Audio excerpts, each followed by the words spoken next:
Que la paz de Dios sea con todo su pueblo.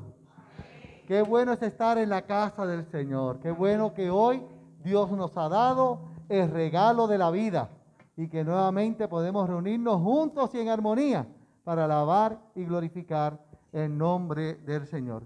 Sean todos y todas bienvenidos y bienvenidas, tanto los que están aquí como aquellos que nos ven a través del internet. El título de la predicación de esta mañana es Bautismo de poder o de servicio. El título es Bautismo de poder o de servicio.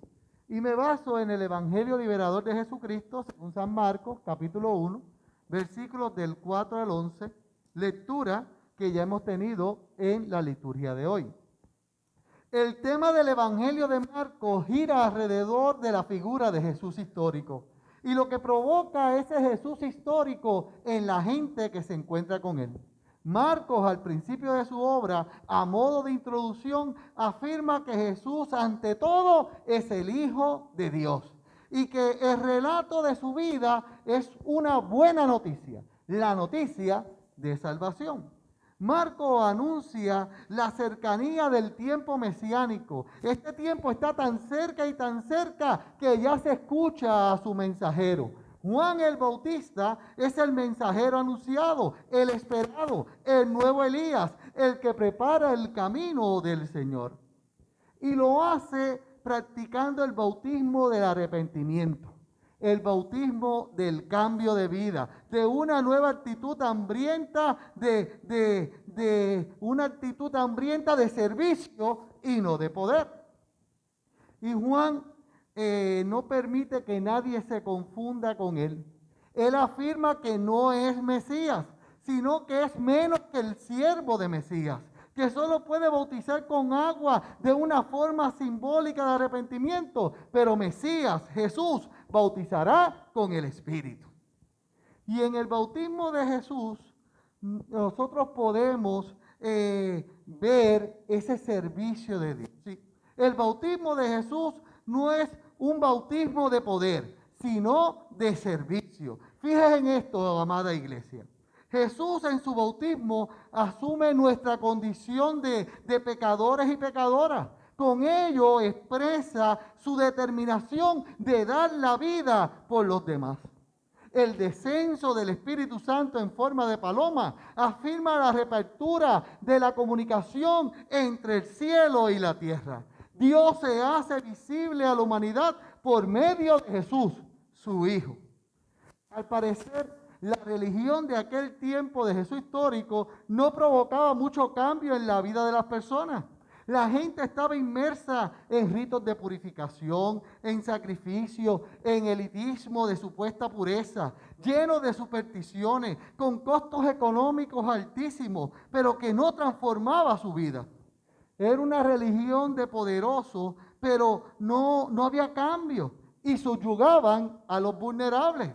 Una religión para servirse a sí mismo. Y ante este cuadro aparece en escena Juan el Bautista. Juan el Bautista predicando desde el desierto la urgente necesidad de cambiar de vida, de colocar en orden las cosas, de iniciar el camino de transformación, comenzando ese camino de transformación con el arrepentimiento. Juan el Bautista es el opuesto a la religión de su tiempo. La religión de su tiempo fomentaba el poder, Juan la humildad. La religión predicaba el privilegio, Juan predica el arrepentimiento. Y Jesús entra en relación con Juan en cuanto se detecta que la rigidez religiosa de aquel tiempo, en vez de hacer mejores a las personas, lo que hacía es que las volvía falsas, hipócritas y sin practicar la misericordia. Mire qué interesante esto. Tanto Juan como Jesús son laicos descontentos con el sistema social y religioso de su tiempo. Jesús y Juan no son sacerdotes, no son funcionarios del templo, nada de eso. Su mensaje es mensaje de coigualdad y ese mensaje los llevó a la muerte. Juan el Bautista, con su predicación y vida, tocó las conciencias del pueblo. Aquellos tiempos eran tiempos abiertamente apocalípticos y marcados por la idea de que el fin era inminente. Y Juan afirma que en ese contexto hay que volver a Dios. Volver a Dios. Y Jesús se solidariza con la humanidad y va hasta donde Juan para decir que él como ser humano también se coloca por entero de parte de Dios y de su proyecto de servicio. Hoy celebramos el bautismo de Jesús. Y celebrar el bautismo de Jesús es confesar que Jesús entró a la humanidad de manera real y concreta. Hace unos días atrás celebramos la encarnación. Dios se hizo ser humano. Hoy celebramos el bautismo y estamos ratificando con ello que Jesús asumió la humanidad con todas sus consecuencias. Y fue solidario con el género humano, haciéndonos en su bautismo hijos e hijas de Dios. Y esa acción va más allá de toda cosa humana. Está pidiendo que nosotros y nosotras, más allá de tomar la religión con su estigma de poderoso, lo tomemos a Él, tomemos a Jesús como parámetro y ejemplo de fe, como parámetro de servicio. Analicemos esto con calma. Vamos a ver la perícopa de hoy para entender este tema. Juan el Bautista representa los esfuerzos del ser humano de todos los tiempos para purificarse, para reorientar su existencia y comenzar una vida más digna. Esto es lo que cada uno de nosotros y nosotras escuchamos en el fondo de nuestra conciencia una vez tras otra. Nosotros nos decimos a nosotros mismos, tengo que cambiar, debo ser mejor persona y esto es noble, pero no es suficiente. Nos esforzamos, hermanos y hermanas, para corregir nuestros errores, tratamos de cumplir con nuestro deber, intentamos hacer mejor las cosas, pero a pesar de eso, en ocasiones nos sentimos como estancados, como que damos un paso para adelante y tres para atrás. El mismo Juan el Bautista reconoce el límite de su esfuerzo diciendo, yo os bautizo con agua. Alguien más fuerte los bautizará con el Espíritu y el fuego. El bautismo de Jesús encierra un mensaje nuevo que provoca que el que bautiza también sea bautizado. Provoca un cambio radical. Juan necesita el bautismo de Jesús. Mire esto por encima. Cuando se bautizó Jesús, el cielo que permanecía cerrado se abre para mostrar un nuevo mensaje. Un mensaje que es diferente a lo que predicaba Juan el Bautista. El cielo se abre no para descargar la ira de Dios, que era lo que predicaba Juan. Se abre para regalar el amor del Dios Trino y afirmar, refiriéndose a Jesús, tú eres mi Hijo amado. En Jesús, el cielo no se abre para juicio, sino para amar. Y de ahí nace la paz de ese amor de Dios. Y a pesar de nuestros errores, el cielo se abre para darnos seguridad de vida en la figura de Jesús. El cielo nos regala una vida digna como hijos e hijas de Dios. Y esto nos lleva a vivir la gracia del Señor. Su misericordia, Señor. El cielo se abre y algo nuevo comienza en nosotros y nosotras. Nos sentimos vivos. Se levanta lo mejor que hay en nuestro corazón. Es el bautismo de Jesús que nos convoca a servir, que nos convoca a la caridad, que nos convoca a hacer luz, que nos convoca a hacer textos vivientes. Gente que predica con acción. Bien lo dijo el Bautista. Yo os bautizo con agua, pero Jesús os bautizará con el Espíritu Santo. Y lo importante del bautismo de Jesús no es el agua. Lo importante del bautismo de Jesús no es el rito. Lo importante del bautismo de Jesús no es el lugar donde se hace. Lo importante es el Espíritu. Porque es el Espíritu el que transforma. Es el Espíritu el que convoca. Es el Espíritu el que hace todas las cosas nuevas. No es el agua. No es el ritual, no es el que lo da, es el Espíritu de Dios. que provoca todas las cosas. No es extraño que en momentos de crisis, como los que estamos viviendo con esta pandemia, recordemos la necesidad de vivir guiados y sostenidos por el Espíritu. En nuestros días se hace esencial volver al Espíritu de Jesús. Volver al bautismo con fidelidad. Antes de pensar en soluciones mágicas o en escapes, antes de pensar en estrategias o en recetas ante la crisis, hemos de pensar en cómo estamos acogiendo el Espíritu de Jesús. ¿Cómo estamos acogiendo esa fe en nuestros corazones? ¿Cómo lo estamos haciendo? De cómo este bautismo de Jesús puede llegar a nuevas generaciones. Mire para los lados.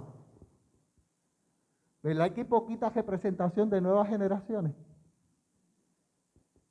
¿Qué debemos hacer para impactar a esas nuevas generaciones con el Espíritu de Jesús? ¿Qué cambio se nos exige para lograr esto en nuestra vida cristiana? Antes de elaborar proyectos de evangelización, necesitamos transformar nuestra mirada, necesitamos transformar nuestra actitud y nuestras relaciones con el mundo de hoy.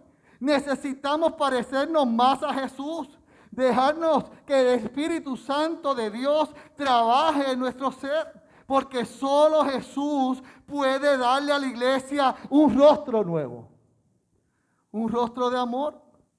Amada familia de la fe, el Espíritu de Jesús sigue vivo y el Espíritu de Jesús sigue operando. Ha llegado el momento de aprender a ser la iglesia de Jesucristo, la iglesia de Jesús para todos y para todas. Esto, hermanos y hermanas, solo es posible si nos dejamos enseñar por Jesús, si nos dejamos enseñar por Él. Oiga, y desde esta visión, los que nos parece crisis, puede ser tiempo de gracia.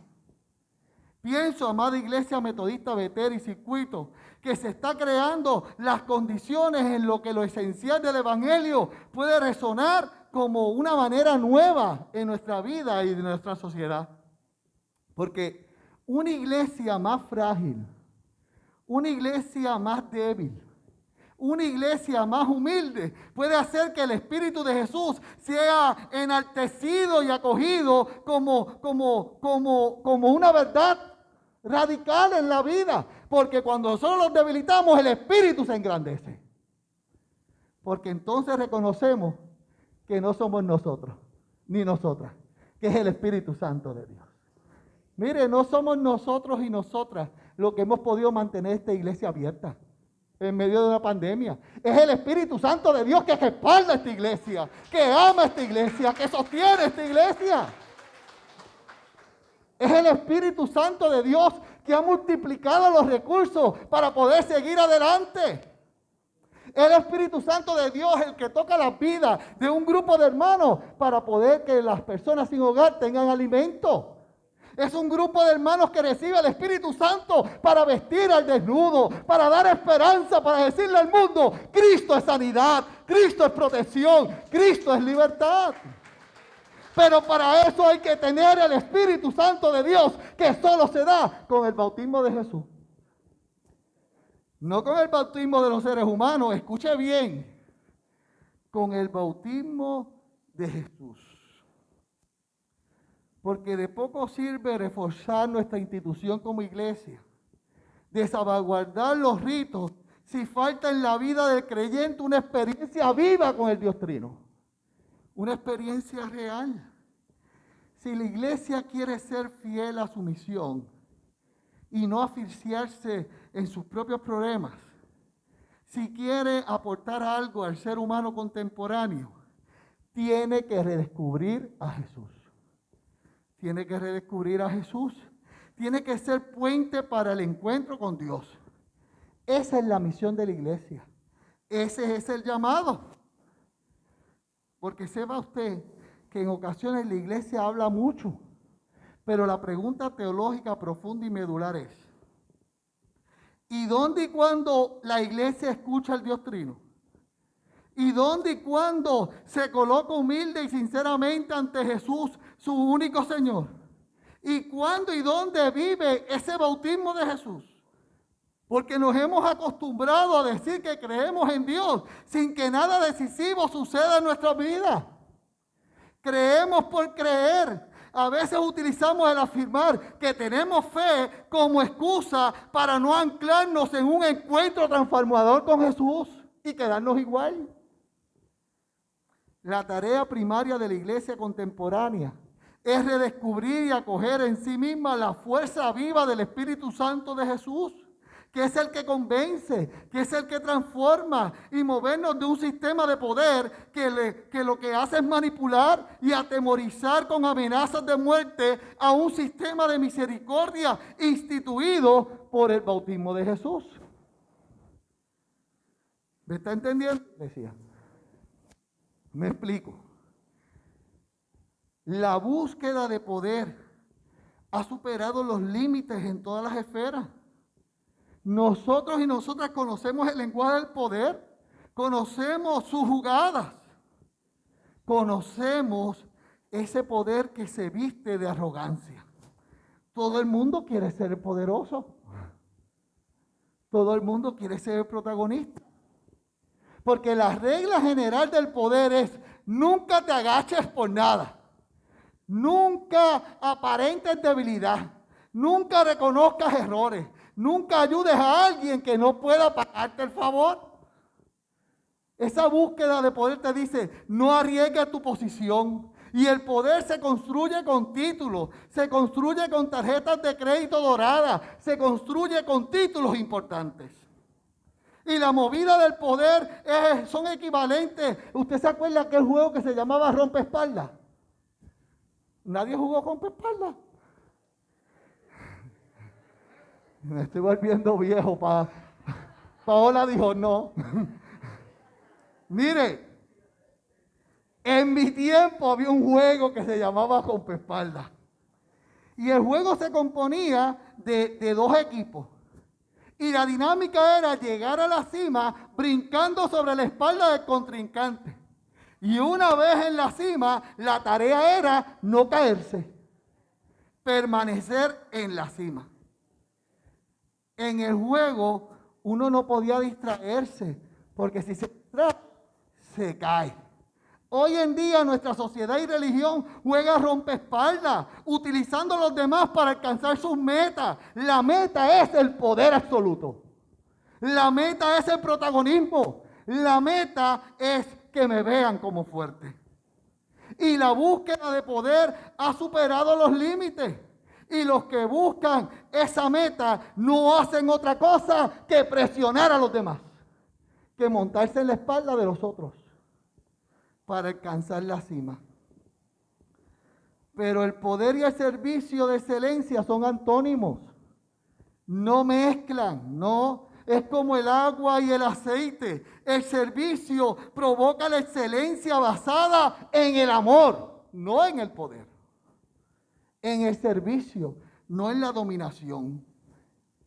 Y es Dios en su bautismo que nos da unos talentos, que nos da unos dones para utilizar, y cada uno de nosotros y nosotras tiene diferentes dones para que juntos podamos servir. Por eso cada uno de nosotros y nosotras, aunque no somos indispensables, somos necesarios para llevar el evangelio. Usted es necesario para esta iglesia. Usted es necesario para hacer el proyecto de Jesús. Porque somos un equipo. Y los equipos juegan en conjunto. Y somos un equipo para que el Espíritu transforme las vidas. Somos parte de una gran orquesta que crea música de vida. Pero para crear música tiene que haber armonía. Y los músicos saben de eso. Sin armonía no hay música, hay ruido. Se necesita armonía. Nosotros tenemos el instrumento de la fe y una canción de vida, y tenemos el deber ante Dios de ejecutar ambas cosas de manera sublime y con amor. Yo creo sinceramente, amado circuito e iglesia, que entre todos y todas tenemos que asumir nuestra responsabilidad. que todos y todas tenemos responsabilidad de expandir este reino, de colaborar con Él, ¿sí? Y tenemos que asumir nuestra responsabilidad y que cada uno haga lo que pueda, bajo sus herramientas, pero con propósito, con humildad, porque son las personas pequeñas, en los lugares pequeños, haciendo cosas pequeñas, los que realmente van a cambiar el mundo, decía Eduardo Galeano. Pequeños haciendo cosas pequeñas en lugares pequeños que transforman el mundo y la sociedad. Pienso que cada uno de nosotros y nosotras debemos ser el cambio que queremos ver. Nosotros debemos ser el cambio que queremos ver en el entorno, que queremos ver en nuestra familia, que queremos ver en nuestra sociedad, que queremos ver en la iglesia, que queremos ver en el mundo. El cambio comienza con uno mismo. Iglesia, si no puedes volar, pues corre. Si no puedes correr, camina. Si no puedes caminar, pues gatea, pero siempre mantente en movimiento. No pares, no te detengas, no te rindas. Muévete al ritmo del bautismo de Jesús, con humildad, con entrega, con pasión, pero sigue moviéndote. Y si te caes, te levantas. Familia de la fe, hay mucha diferencia entre dar lo mejor de sí para glorificar a Dios y hacer cualquier cosa que haga falta para glorificarse uno mismo. Una diferencia radical. La búsqueda de la excelencia es una enseñanza y una muestra de madurez. La búsqueda del poder es infantil, inmadura. El que busca el poder en la fe es un inmaduro. No es fiel más que a sí mismo. Juan el Bautista es un ejemplo de madurez. Él no se apoderó del poder, él reconoció quién era. El poder era de Jesús. Él se humilló ante Jesús, él adoró a Jesús. Familia de la fe, el poder se presenta en muchas maneras. El poder puede ser el jefe que no elogia el desempeño de los empleados para tratar de cuidar la reputación de indispensable. El poder puede ser el esposo que se niega a ser amable con su esposa para no perder el poder de intimidación. El poder puede ser la esposa que se niega a las relaciones sexuales con la doble finalidad de castigar y persuadir. El poder te lleva desde quitar una vida hasta quitar un turno para vacunarte. Es hambre de poder. Podría tratarse de manipulación con un arma de fuego o con un ceño fruncido. Podría tratarse de una toma de posesión de una nación ejecutada por un político o la toma de posición de una iglesia realizada por un predicador. El hambre del poder se da donde quiera. Y donde quiera tiene el mismo fruto. Destrucción, muerte, egoísmo, competencia. Porque todo el que busca el poder se escribe igual. Ambición, vanagloria. Todos tienen el mismo objetivo. Obtener lo que quiero, cueste lo que cueste. Y todos usan las mismas reglas del juego rompeespaldas, ¿se acuerdan? Presionar, empujar, mentir. Y todos tienen el mismo fin, la vanidad. Pero el poder secular no es eterno. Desaparece. Es resbaloso. Es inseguro. Y permítame explicar este punto con un cuentito. ¿Puedo? Es cortito. Más que cuento, es un testimonio. El cuento o testimonio es sobre Mohamed Ali. ¿Se acuerda de Mohamed Ali? Aquel que proclamaba pico como abeja y vuelo como mariposa. El campeón mundial de peso completo de boxeo, considerado uno de los mejores de toda la historia, el que llenaba las portadas de revistas deportivas, era el rey del boxeo, todo el mundo lo seguía, todo el mundo lo quería entrevistar, todo el mundo quería ser como él, tenía el mundo a sus pies y su verbo reflejaba su arrogancia. Pero eso fue en el pasado. Luego el poder y la fama se desintegró, la salud se fue y ya no volaba como mariposa ni picaba como abeja. Su viejo gimnasio se llenó, que estaba lleno de cinturones de campeón y placas y reconocimiento y fotografía. Cada una de ellas fueron surcadas por rayas blancas y excremento de aves. Y un día Ali visitó su viejo gimnasio y con tristeza y en símbolo de desesperanza fue girando las fotos manchadas con moho y excremento y las giraba contra la pared. Y mientras giraba las fotos, exclamó: el mundo era mío y nada me sirvió. El poder no dura para siempre. Y por más alto nos sentimos subir, la caída es más dolorosa. Ese poder nos quita la esencia, nos quita el propósito. Hermanos y hermanas, como iglesia debemos dejar los ídolos del poder en el pasado y volver a la fe sincera al ministerio de Jesús para sustituir el hambre de poder por hambre de servicio. Porque fíjese esto, Jesús, Rey de Reyes, Señor de señores, pero ese Jesús que es Rey de Reyes y Señor de señores nos saluda como hermanos y hermanas. Un rey que nos considera su familia. Somos sus hermanos y sus hermanas. El bautismo de su Espíritu nos hace hijos e hijas de Dios. Nos hace instrumentos de paz. Su bautismo hace que la bienaventuranza se haga en realidad de nuestra vida. Cuando dijo: dichosos y dichosas los pacificadores, porque serán llamados hijos e hijas de Dios.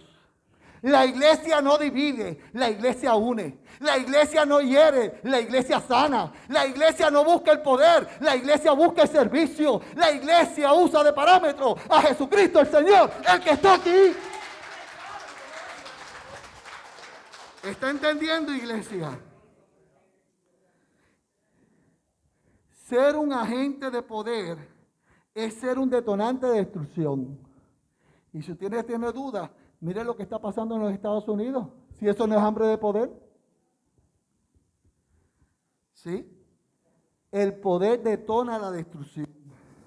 Pero ser un pacificador nos hace hijos e hijas de Dios. Y la pregunta teológica profunda y medular es: ¿en qué equipo estamos nosotros? ¿En los pacificadores o en los que luchan por el poder? ¿En qué equipo estamos? ¿El del poder por un día o el de hijos e hijas de Dios por la eternidad? Porque dígame una iglesia aquí, dígame una cosa, iglesia.